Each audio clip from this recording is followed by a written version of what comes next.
आदिल मियाँ हमारे रिश्ता के चचा होते थे।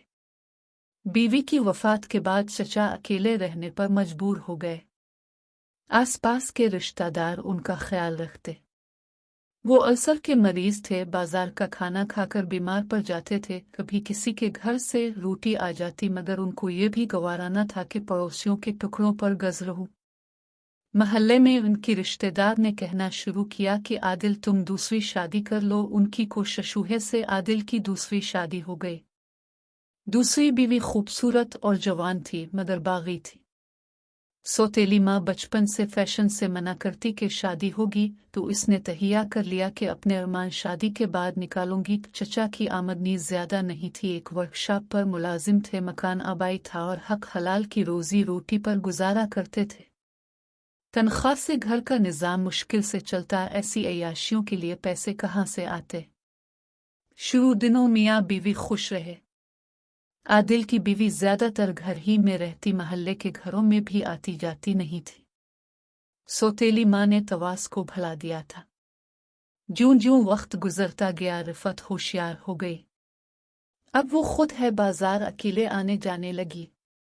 जब घर से निकली तो हर जेजे का खत्म हो गई। बाजार में फिरते फिराते एक दिन वो एक अजनबी औरत से टकरा गई।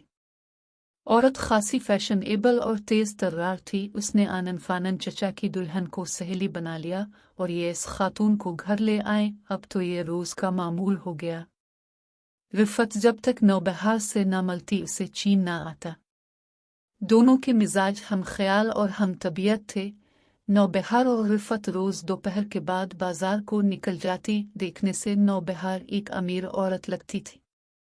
इसका लिबास उम्दा और तराश खराश दौलतमंदों की सी थी। महल्ले की ख्वातीन इस औरत के लिबास और ज़ेवरात से मुतासिर नजर आती थी, लेकिन किसी की समझ में ये बात नहीं आती थी कि रिफत का इस अमीर औरत से किया जो बनता है। जब मुलाकातें ज्यादा होने लगे तो महल्ले वाले नौबहारों की आमदोरफ्त पर नजर रखने लगे कि दोनों की दोस्ती में कौन सा राज पोशीद है। जब आदिल घर आते, बीवी का मिजाज न मिलता। वो इकट्ठी खड़ी रहती, बात बेबात उलझती और जरा जरा सी बात पर झगड़ शुरू कर देती। कभी कहती मुझे अच्छे कपड़े ला कर दो, मेकअप का सामान ला दो। वो पहले पहल तो समझाते रहे कि तनख्वाह कम है, मैं ये सब चीज में लाकर तुमको नहीं दे सकता। इज्जत की चादर से हमने अपनी गुर्बत को ढका हुआ है। जब रिफत ने शौहर को ज्यादा तंग करना शुरू किया तो दोनों के दरमियान नौबत मार कटाई तक आ गई। चूंकि हमारा घर उनके बिल्कुल ही नजदीक था, तभी उम्मी और भाई झगड़े में मुदाखलत करते, उनके घर समझाने को जाते। रिफत किसी की बात न समझती, बल्कि शौहर की कम हसरत का गल्ला करती और कहती कि मैं भी इंसान हूँ, मेरी भी कुछ ख्वाहिशें हैं जो शादी की कैद ऐसे ही भुगतनी थी, तो मैं माँ बाप के घर ही अच्छी थी। साफ जाहिर था कि रिफत अपने ख्वाबों की तकमील चाहती थी। आदिल चचा दिन भर की मेहनत के बाद भी परेशान थे। जब घर में कदम रखते हैवी ताना देती कि लोगों की बीवियां ऐश करती हैं, तो मैं क्यों वैसे नहीं रह सकती। गरीब बहुत समझाते कि बीवी अल्लाह चाहेगा तो उनके दिन भी सांवर जाएंगे, मगर नौबहार रिफत को किसी और समत लिए जा रही थी। रिफत अब बड़े घर और कीमती जेवरात के ख्वाब देखने लगी थी। नौबहार उसको अमीर बनने के कुछ नए तौर तरीके समझा रही थी, जिसका चचा समत किसी को इल्म न था। नौबहार दर हकीकत बाजार की औरत थी और रिफत चौनक्का खूबसूरत थी। वो इसको भोली भाली जानकर अपने रस्ते चिल्लाना चाह रही थी। इसके मकासद का इल्म तो खुद रिफत को भी नहीं था। नौबहार उसको उकसाती, इसके शौहर की गुर्बत का एहसास दिलाती, कहती कि तुम्हारी हक तलफी हो रही है, तुम्हारी जैसी सूरत वाली को तो दौलत में खेलना चाहिए था। नौबहार का एक वाकिफकार कमाल था, जिसकी वीडियो की दुकान थी। वो अक्सर रात को इसकी दुकान पर ले जाती, जहां दोनों आइसक्रीम खात। कमाल अच्छे किरदार का आदमी न था। जब दोनों की खूब दोस्ती हो गई तो वो अकेले भी रिफत के घर आने जाने लगा। कमाल बड़ा काइयां आदमी था। अब वो रिफत के लिए तोहफे भी लाने लगा, जिसमें उम्दा लिबास और मेकअप का सामान होता और मसनूई ज्वेलरी, जिसकी रिफत लालची थी। जब चचा ने वो तोहफे तहाइफ घर में देखे, पूछा कि किसने दिए।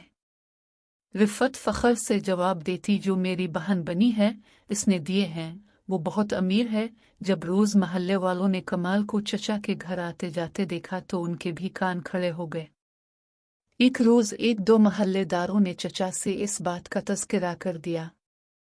तभी उनको कुरेद हुई और एक दोपहर वो काम छोड़कर घर आ गए।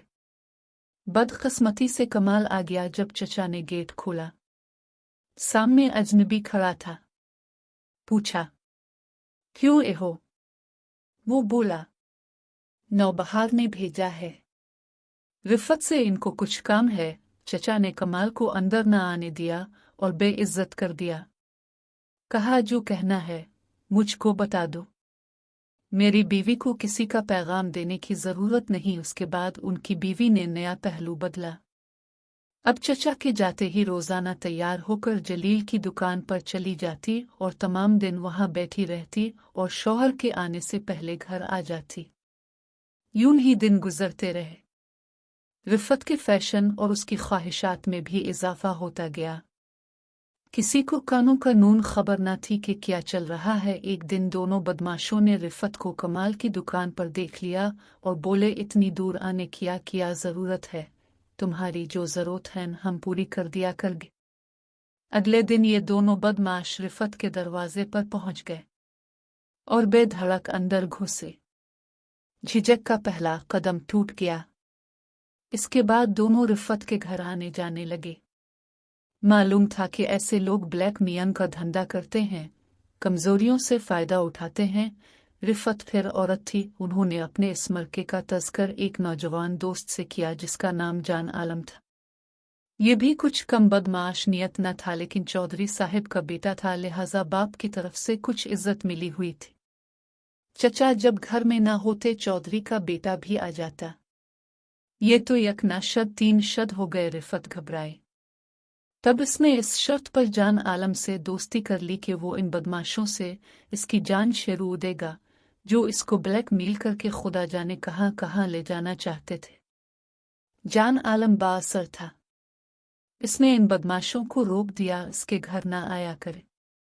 यूं चौधरी के बेटे आलम की रिफत से गहरी दोस्ती हो गई। वो पैसे वाला आदमी था। इसकी गाड़ी पर बैठकर रिफत तमाम शहर की सैर करती, अच्छे होटलों का खाना खाती, शॉपिंग करती और बहुत खुश रहती थी। महल्ले वाले सारा मामला भांप चुके थे, लेकिन उन्होंने इस सरफिरे नौजवान के मुंह लगना मुनासिब न जाना और महल्ले के एक बुजुर्ग से जाकर कहा कि आप आदिल को जाकर खबर कर दें कि ये उनके घर में क्या हो रहा है। इस बुजुर्ग ने चचा कहा, बेटा घर की हिफाजत किया करो, रोजगार में इस कदर भी मगन न रहूं कि घर वाले आजाद हो जाएं। बुजुर्ग की बात चचा की समझ में आ गई, फिर भी पूछ ही लिया, बजुर्गा आप क्या चाहते हैं? ये कि कभी कभी अपने सेठ से छुट्टी लेकर दोपहर को घर का चक्कर लगा लिया करो। ठीक है ता आजी, मैं आ जाऊंगा। एक रोज अचानक दोपहर को आदिल चचा घर आ गए। देखा कि चौधरी का लड़का उनके घर का दरवाजा खोलकर अंदर जा रहा है। उनकी तो सिटी गुम हो गई। क्यों नक्का जान आलम ने उनके घर में दाखिल होते ही अंदर से दरवाजा लॉक कर दिया था और चचा बाहर खड़े रह गए थे। अब वो अंदर कैसे जाते? बाहर खड़े सोचते रहे। तभी सामने वाला दुकानदारान के पास आया।